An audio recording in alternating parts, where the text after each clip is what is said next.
Hi, for today's video ng inyong baklang mangyan at birthday po ng inyong baklang mangyan sa mga oras na ito. Kaya tayo po ay wala naman talagang balak na tayo ay maghahanda or ano, basta tayo.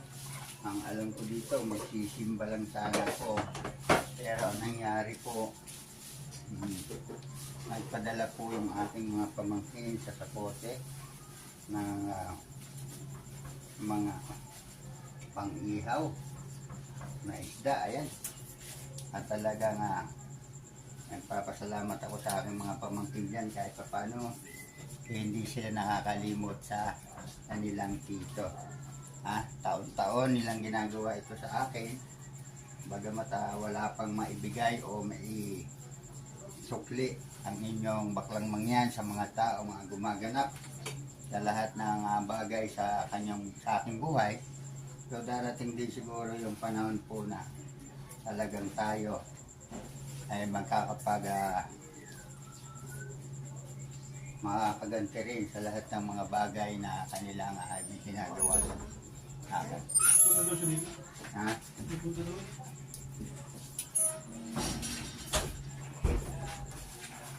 Sarap. Dito kami kakain. Babalik pa kayo, di ba? Oo, bilig mo lang ako. Hindi, kung mag-aalis kayo. Oo, na. Ayun po yung padala sa akin ng aking mga pamangkin doon sa Tapote. Na talagang kahit na ganito lang, alam ko na napakahalaga at napakamahal ng ganitong mga pang-ulam kasi kumbaga sa kuwan ay legit talaga ito. Hindi ito basta-basta ulam kasi yellow pin, bangus, nakita nyo naman. Ang lahat ng yan ay pinagpapasalamat natin sa Panginoon Diyos pagkat kahit na papaano ay hindi tayo nakakalimutan ng ating mga pamangkin. At yung ibang tao ay nagtakong-takong na rin para sa may nagbigay ng pansitin, may nagbigay ng pansahog, may nagbigay ng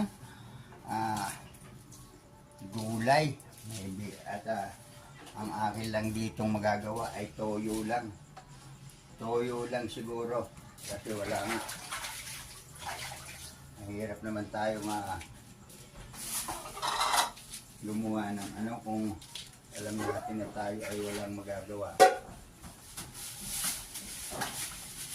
Gusto ko nga po sana sa susunod na taon na ito idaos kasi medyo baka maganda na ang